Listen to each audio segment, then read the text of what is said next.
This is Lecture 59C in the series The ABCs of Communism, Bolshevism 2018, Volume 3, Communism in East Asia.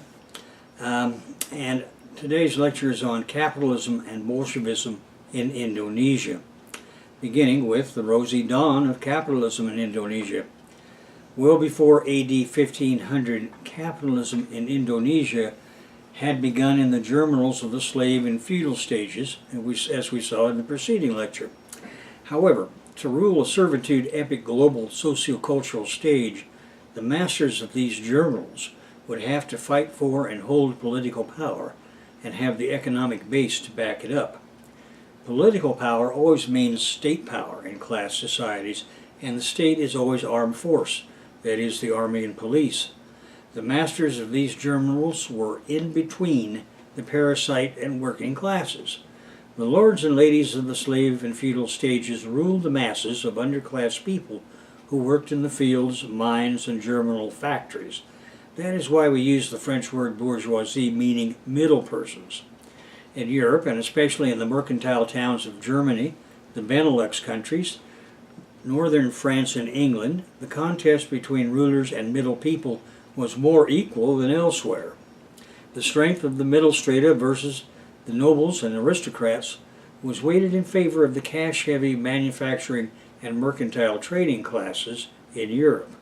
Thus, as we saw in Volume 1 of this textbook, these Dutch mercantile capitalists were among the first bourgeoisie to establish capitalism as a global socio-cultural evolutionary stage. These Dutch, French, and German burghers, along with their brethren in Old England and New England, created the capitalist stage in Europe and North America. The creation of the Dutch East Indies colony was decisive in capital accumulation for the burgeoning Dutch bourgeoisie. It also accelerated these germinals' independence from feudal conditions, and Indonesia created that nation's incipient stage of capitalism. Paraphrasing Marx's description, quote, "The beginning of the conquest and looting of the East Indies, Indonesia, signaled the rosy dawn of the era of capitalist production. These idyllic proceedings were the engine of primitive capitalist stage accumulation," unquote. Dutch colonization.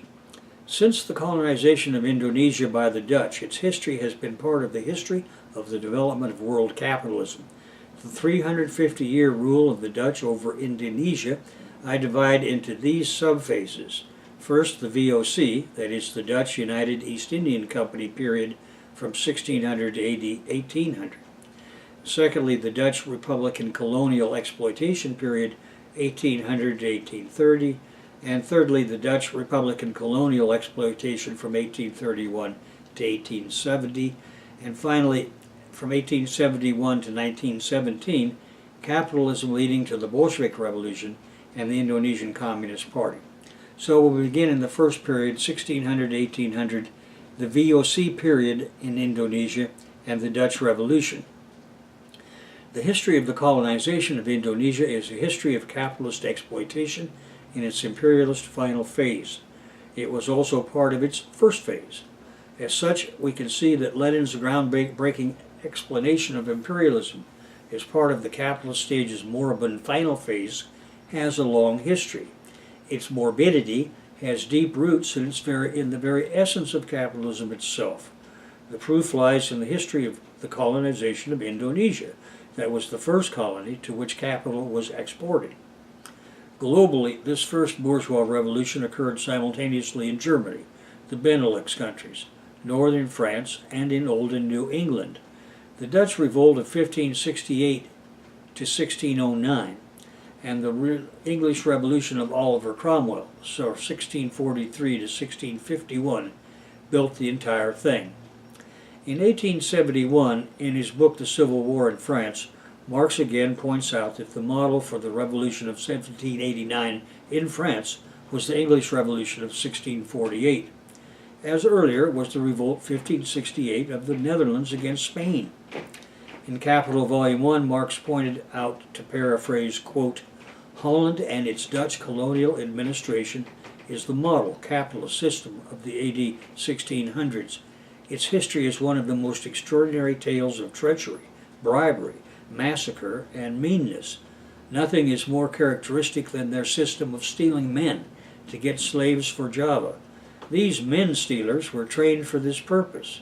The thief, the interpreter, and the seller were the main European agents in this trade, native princes the chief sellers. The young people thus stolen were thrown into the secret dungeons of Celebes, now called Sulawesi, until they were ready for the slave ships. Wherever the Dutch pirates set foot, devastation and depopulation followed. Banjuwangi, a province of Java in AD 1750, numbered over 80,000 inhabitants, and in 1811 only 18,000 remained. Sweet commerce." Unquote. Wresting Asiatic trade from the hands of Spain and Portugal, who had ruled the seas for more than a century, required a huge financial undertaking. How could Holland, with fewer than 1 million inhabitants at that time, manage to find the necessary capital?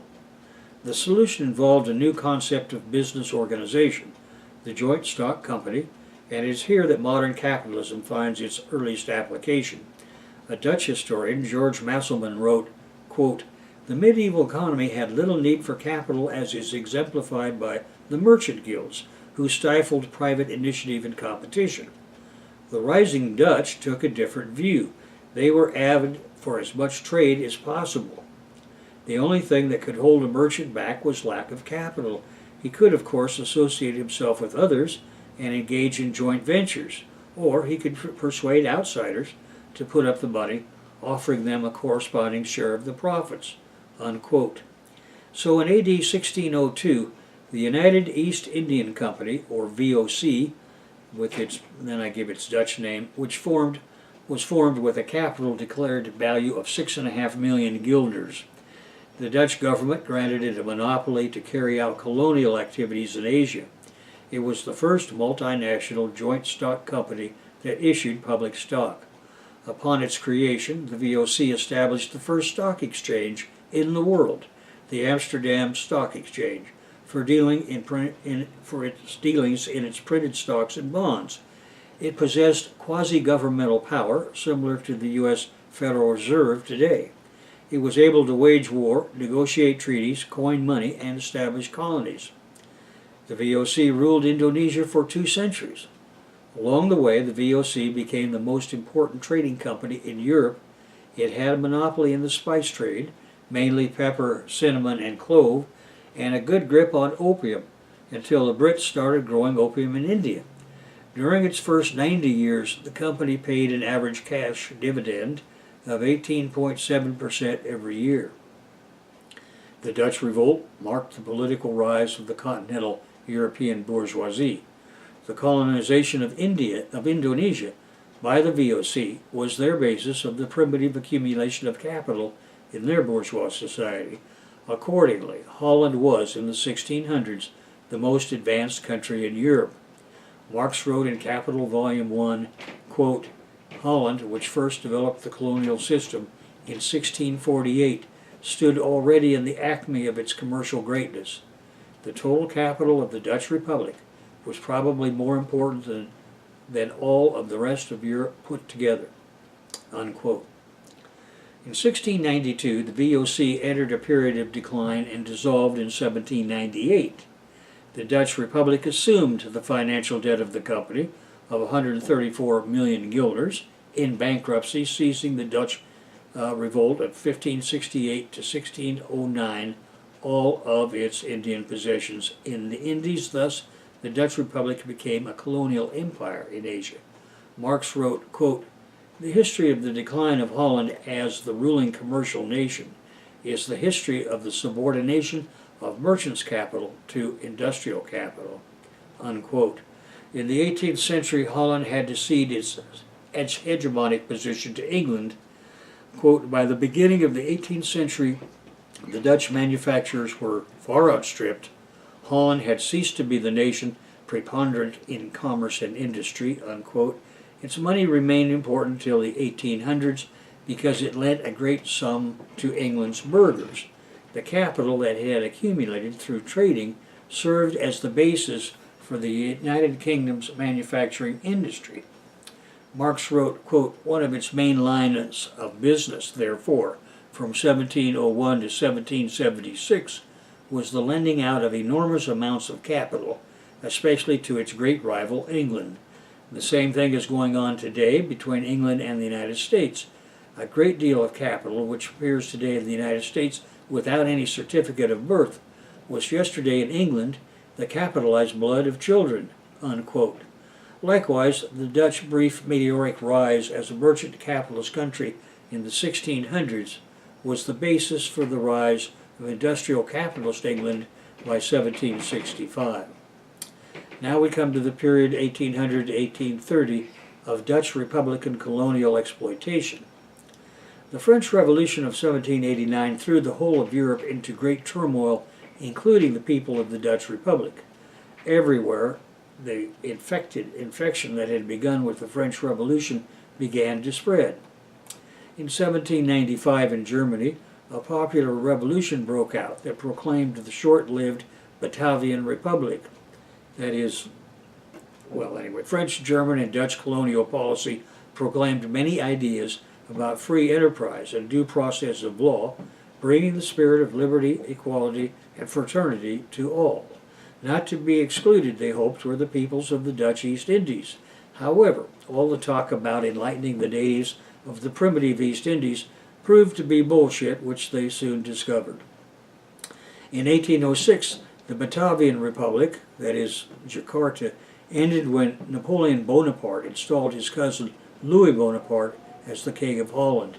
In 1815, Napoleon fell, and the Netherlands regained its freedom. England had possession of the East Indies and returned it to the Netherlands. In this period of confusion and uncertainties, the Dutch colonial administration gradually incorporated the local elites into the Dutch administration. During the VOC rule, local ruling elites have been allowed to rule their subjects as they liked. The Dutch propaganda line was that this was protect the natives from arbitrary treatment.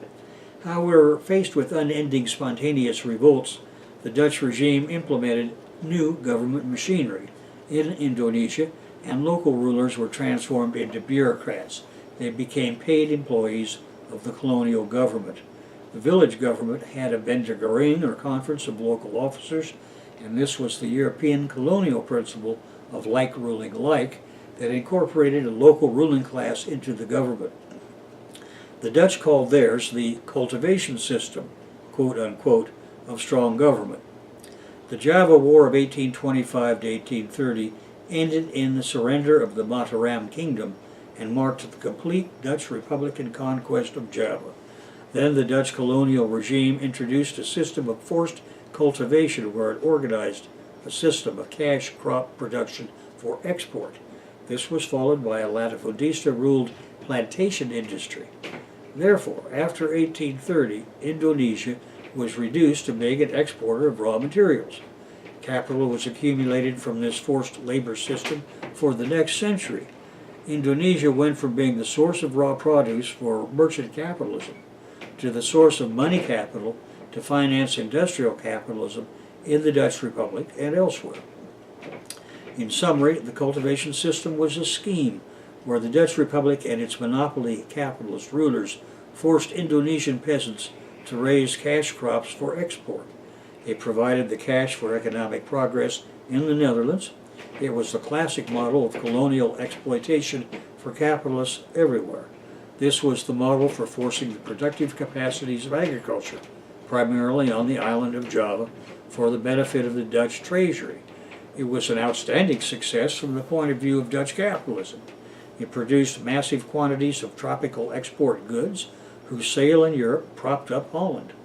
With coffee and sugar as the main crops, the cultivation system made 300 million guilders from 1840 to 1859. The Dutch capitalists were not interested at all in advancing the productive capacity of agriculture technologically. The colonial authorities changed only the social organizational half of the mode of production with their cultivation system. They produced very little in the way of capital investment, with virtually no improvement in the techniques of production and manufacture. farmers were forced to trudge many miles from their villages to the coffee plantations. Many had to leave their villages for months at a time for those places. Farmers had been proletarianized and were forced to live in rough, temporary shelters near the coffee plantations. As wage slaves for the sugar latifundistas, the farmers were forced to convert their rice paddies, irrigation channels, and dikes into sugarcane fields. The farmers were required to prepare the fields, plant and tend the crops, harvest them, and transport them to the factory. The latter they were forced to do by carrying the produce on their shoulders because of lack of vehicles, animals, and poor road conditions, and then to work in the factory. The cultivation system also forced huge amounts of labor from the peasantry organized into corvées for the construction of infrastructure. This corvée included road and bridge building for crop transportation, improvement of port facilities, the construction of offices, residences for officials and factories, and warehouses for the produce, the building of dams and irrigation channels, and defense fortifications. The exploitation of this system was almost unprecedented in the history of Dutch occupation. One senior official asserted that under the cultivation system, peasants were required to perform as much as 4 or 5 times the amount of labor customarily demanded before 1830. Most peasants had to work more than 150 days a year on the crop. The crop payments that the peasants received were very meager, and they were levied heavy taxes. The Governor General at the time, from 1845 to 1851, was Jan Jacob Rochussen, who estimated in 1857 that about 2/3 of crop payments were returned to the government through taxes of various kinds. Capitalism in the Netherlands and Europe literally emerged through the sweat and blood of millions of peasants in Indonesia. The Dutch colonial government, with the help of Dutch private contractors, and with the agency of what were called priayi, or village heads, luras, and the local elites, oversaw the sugar industry. The pace of the sugar revenue increase proves the rapid development of this industry and how it affected the subsequent period. Sugar factories had become a ubiquitous feature of the rural scene. Around 100 European-owned factories produced more than 130,000 tons of sugar annually. The cane was grown by more than 100,000 small farmer households working over 15,000 acres of land. Now we come to the Dutch Republican colonial exploitation period, 1831 to 1870. In 1870, the Sugar Act shifted the development of the plantation industry to multiple private enterprises and external capital. Private and venture capitalists made their way into the Dutch East Indies plantation industry. And by 1871, the cultivation system had ended, despite the fact that it had been very profitable. And it ended because it was based on nepotism. Over 2 centuries, government contractors, private planters, import-export house owners, and Dutch civil servants had intermarried. The ruling Java clique, as it was called, locked out other Dutch and foreign capitalists. Now, capitalists are a world class, and the non-clique others demanded entries into the lucrative exploitation of Indonesian colonial labor and resources business, especially when the jump in the export value from labor productivity due to the improvement of technology, more rapid transport, and more efficient processing brought huge financial rewards. Meanwhile, the misery of the Indonesian small farmers and landless agricultural workers grew. New capitalist financing resulted in the export value increases recorded in the post-cultivation system. A faster rate of investment had meant a more ruthless exploitation of the people. This was the liberal system of economics. Today the system is called neoliberalism. It was laissez-faire capitalism based on the infrastructure and mode of production of the previous period.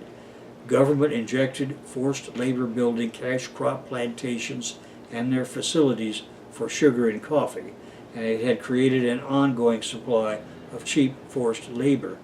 The misery that the peasants and workers in the East Indies experienced under Dutch rule made mass recruiting for organizing trade unions and their resistance and inevitability. And so we come to the 1871 to 1917 period, where capitalism leads to the Bolshevik Revolution and the Indonesian Communist Party. 1870 was, as Lenin said in Imperialism, the highest stage of capitalism, quote, the apex of free competition in the plantation industry, as private capital rushed in after the abolition of the cultivation system. By the end of the 1800s, most of the sugar enterprises had aggregated into one trust where it, 1. comes to an agreement on terms of sale, dates of payment, etc. They divide the markets among themselves. They fix the quantity of goods to be produced. They fix prices. They divide the profits among the various enterprises, etc. Monopoly is in the barely discernible embryonic stage. And 2. After the crisis of 1873, a lengthy period of development of cartels, but they are still the exception. They are not yet durable. They are still a transitory phenomena. And 3, the boom at the end of the 19th century and the crisis of 1900 to 1903. Cartels become one of the foundations of the whole of economic life. Capitalism has been transformed into imperialism, unquote. In 1896, the sugar cartel was strengthened with the creation of the General Syndicate of Sugar Mill Owners in the Netherlands Indies. It included almost all sugar manufacturing enterprises in the colony. Most latifundias operating in the Dutch East Indies, or Indonesia, were joint stock companies, most of these affiliated with a unique financial institution called the Cultuurbanken, itself a finance capital cartel providing capital to select clients for investment in the plantation industry of the Dutch East Indies. As Lenin says, quote, the ownership of capital is separated from the application of capital to production. That money capital is separated from industrial or productive capital, and that the rentier who lives entirely on income obtained from money capital is separated from the entrepreneur and from all who are directly concerned in the management of capital. Imperialism, or the domination of finance capital, is that highest stage of capitalism in which this separation reaches vast proportions, unquote. Now, before the 1870s, 80 to 90% of the total export value from the Dutch East Indies went to the Netherlands. This was because the cultivation system was under reorganized government control. The developing plantation industry shifted to the capitalists. The tariff liberalization made possible the decrease in the export share to the Netherlands, while intra-Asian exports rose. By the first decade of the 1900s, the export share to the Netherlands dropped to 30%. In the same period, the export share to Singapore, followed by China, Hong Kong, India, and Japan, increased from 13% in the early 1870s to 47% by 1908. As an entry port for free trade, Singapore transferred most of the Indonesian exports landing on its dock to final destinations in the USA.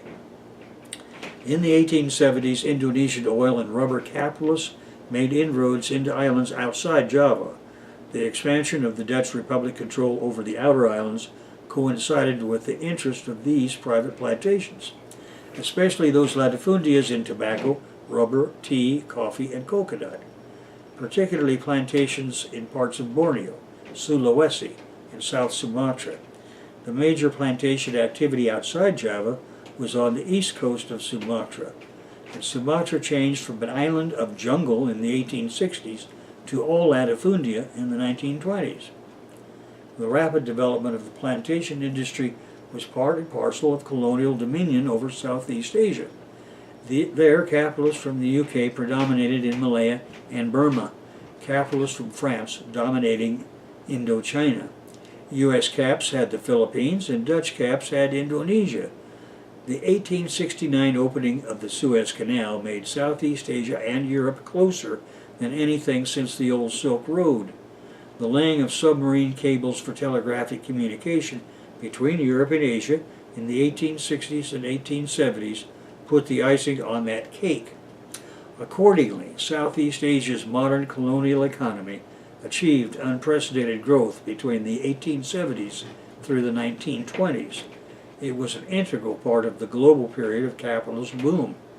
After colonial rule was complete, Britain, France, the Netherlands, and the U.S. consolidated the two pillars of that economy. These were 1. The plantation industry of Indonesia, Malaysia, and the Philippines, and 2. The rice-producing regions in mainland Southeast Asia, specifically the Mekong in French Indochina, the Chao Phraya in Thailand, and the Ayeyarwady in British Burma. Now, these regions provided the rice staple to insular Southeast Asia. Their rice had become insufficient there because of encroaching plantations and increasing population. The British international trade and financial system now ruled the entire process. Most importantly at that moment was the need to create a local petty bourgeois class of managers. Colonial governments that had relied on expatriates to run their colonies needed this new class to handle the rapidly expanding plantation industry, the national economies, and daily affairs. Accordingly, more schools were built to train local wannabe comprador bureaucrats, doctors, clerks, teachers, local administrators, and even railway workers. Therefore, the embryo of the European intelligentsia was created, and to the degree that the industrial infrastructure of capitalism was needed, so was the proletariat. World War I featured a contraction in both imports from and exports to the Netherlands and Britain, and the expansion of exports and imports with the U.S. and Japan. British and Dutch capitalism had been swamped by the emerging U.S. and Japanese capitalists as one result of that war. The export of rubber and petroleum from Indonesia surged, peaking in 1926 because of booming automobile manufacture in the USA. Indonesian sugar production featured Java as the third largest producer of sugarcane after Cuba and India. By 1925, there were 121 sugar manufacturers operating in the Dutch East Indies and 195 sugar mills. Behind this boom in rubber and sugar loomed the typical crisis of overproduction. When this resulted in a plunge in world rubber and sugar prices, Indonesian capitalists and their workforce were out of luck. After 1929, Indonesian sugar production would never be the same, and by the time of Japanese occupation, it would recover as the Jap war machine needed both, plus petroleum. Now, rubber remained Indonesia's main export commodity until 1965. Oil exports were the second. The shift from sugar to rubber as the country's main export commodity also signified a shift in the center for foreign exchange earnings from Java to the outer islands, mainly Sumatra, followed by Kalimantan. There was an expansion of exports to the U.S. after the First World War from the Dutch East Indies from 2% in 1913 to 13% in 1920, and from the plantation regions of the Philippines and Malaya, where the U.S. share of total exports by value increased tremendously. In the Philippines, exports rose from 37% in 1913 to 75% in 1927, and in Malaya from 14% in 1913 to 44% in 1927. During the same period, the region increased imports from the U.S. as part of the post-war imperialist restructuring. The U.S. emerged as a new capitalist superpower, with the British Empire declining. Now we come to the Bolshevik Revolution, the Comintern, and the Communist Party of Indonesia. At the beginning of the 20th century, nationalism arose in most of the colonized world. On the one hand, the imperialist powers had created a common market and carved new artificial borders in the colonial world.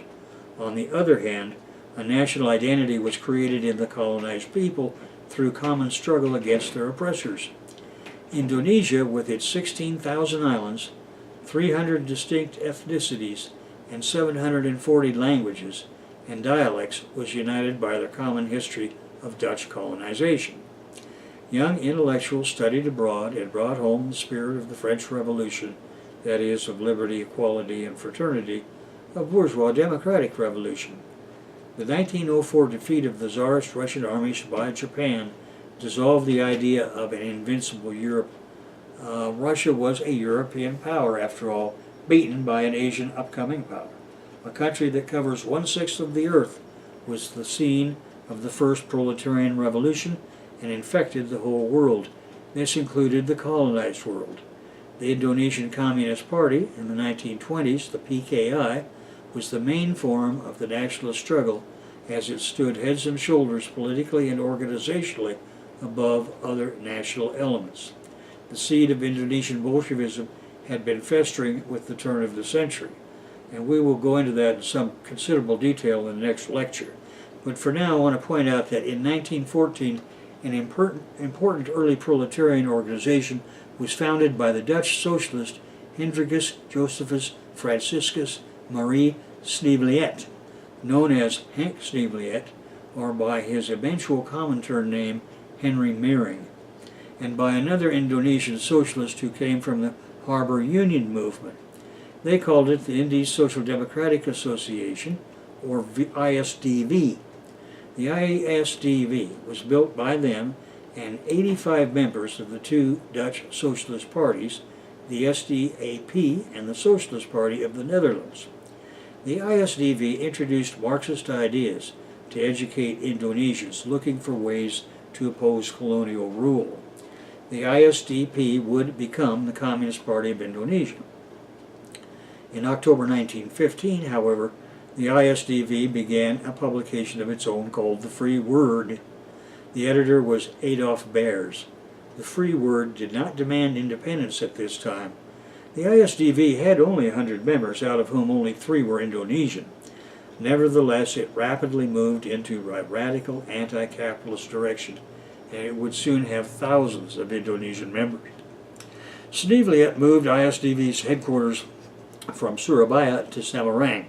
In Semarang, the ISDV recruited discontented people arising all over Indonesia.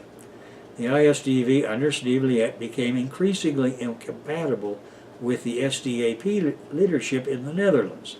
That SDAP leadership was of the Menshevik type and had distanced themselves from the Bolshevik type in the ISDV. Now, in 1917, the reformist Menshevik section of ISDV broke away, forming the Indies Social Democratic Party. The mainstream ISDV launched its own first publication in Indonesia called The Voice of Freedom. Now, Sneevliet's ISDV militants saw the proclamations of the Russian October Revolution as their shining path. His group made inroads among Dutch sailors and soldiers stationed in the colony. Red Guards were formed, and within 3 months they numbered 3,000 men. In December 1917, Red Guard soldiers and sailors revolted at the Surabaya naval base and formed Soviets, or councils. The colonial authorities attacked the Surabaya Soviets and the ISDV, and they regained their naval base and drove the Reds underground. The leaders of the uprising either escaped back to Europe or were captured and got sentences of 40 years in prison. Meanwhile, the ISDV established a bloc within the anti-colonialist Islamic Union, or SI. Many SI members, like from Surabaya, Saman, and from Solo Darsono, were attracted by Sneevliet's ideas. Because of Sneevliet's bloc within strategy, many SI members were persuaded to establish the more revolutionary Marxist-dominated People's Union. The ISDV continued working in a clandestine manner. It launched another publication called People's Voice. After the involuntary departure of several Dutch cadres, in combination with the work inside the SI, the membership had moved from Dutch majority to Indonesian majority, and by 1919 it had 25 Dutch members out of a total of more than 400. On May 23rd of 1920, at the Congress of ISDV in Semarang, it took the name Communist Union of the Indies, or PKH. Saman was the party chairman and Darsono vice chairman. The secretary-treasurer and 3 of the 5 committee members were Dutch. And as a matter of interest, in Java and in Indonesia in general, it's common to have just one name. Now, the PKH was the first Asian Communist Party to become a section of the Communist International. In 1921, Sneevliet represented the party at the Second Congress of the Communist International, and in that same year, leading up to Sarakat Islam's 6th Congress, that is SI's 6th Congress, religionists became aware of Sneevliet's strategy and moved to stop it. Aga Salim, the organization's secretary, introduced a motion banning SI members from holding dual membership in other parties. Despite opposition from Tan Malaka and Semon, the motion passed. This forced the Bolsheviks to change tactics. At the time, the Dutch colonial authorities introduced new restrictions on political activities, and SI decided to focus on religious matters. Now the communists were the only ones left that were an active nationalist organization. In January 1922, Semon went to Moscow for a Far Eastern Labor Conference. Back home, Tan Malaka tried to turn a strike of government pawnshop workers into a national strike to include all Indonesian labor unions. This failed, and Tan Malaka was arrested and given a choice between internal or external exile, and he left for Russia. In May 1922, Semon returned after 7 months in Russia and began to organize all labor unions into one union organization, and on 22 September 1922, the Union of Indonesian Labor Organizations was formed. In 1924, at the 5th Comintern Congress, it was emphasized that the top priority of communist parties is to gain control of trade unions, unquote, as there could be no successful revolution without this. The PKH began concentrating on unions, decided discipline needed improving, and demanded the establishment of a Soviet Republic of Indonesia. In 1924, the party name was changed once again to PKI, the Communist Party of Indonesia. In May 1925, the Executive Committee of the Comintern, in full session, ordered communists in Indonesia to form a united anti-imperialist front with non-communist nationalist organizations. However, extremist elements led by Alamin and Musso called for a revolution to overthrow the Dutch colonial government, and at a conference in Prambanan, Central Java, communist-controlled trade unions decided the revolution would start with a strike by railroad workers that would signal a general strike, and then a revolution would start. This would lead to the PKI replacing the colonial government. The plan was for the revolution to begin in Padang, Sumatra. In January 1926, a government security clampdown ended the right of assembly. PKI members were picked up at will, and thus the party forced deeper underground. Splits among PKI leaders as to the timing and course of the revolution resulted in poor planning. Tan Malaka, the Comintern's agent for Southeast Asia and Australia, did not agree with the plot, partly because he believed the PKI had insufficient mass support. Because of these divisions, in June 1926, the revolution was postponed until November, when on the 12th of November 1926, revolt began in Batavia, that is Jakarta, Padang, Batam, and Surabaya. In Batavia, the revolt was crushed in 2 days, and after a few weeks it was defeated throughout Indonesia. 13,000 people were arrested, 4,500 imprisoned, 1,308 interned, and 823 exiled to Daegul in West New Guinea, which was a concentration camp. Many died there while in the regime's hands.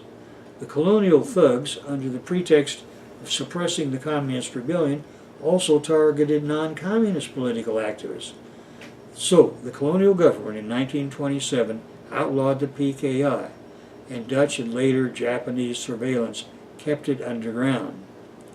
In 1935, the PKI leader Musso returned from his exile in Moscow to reorganize the illegal PKI, and the party now worked within various fronts such as the Gerindo and the trade unions. In the Netherlands, the PKI worked amongst Indonesian students within the nationalist organization Perhimpunan Indonesia.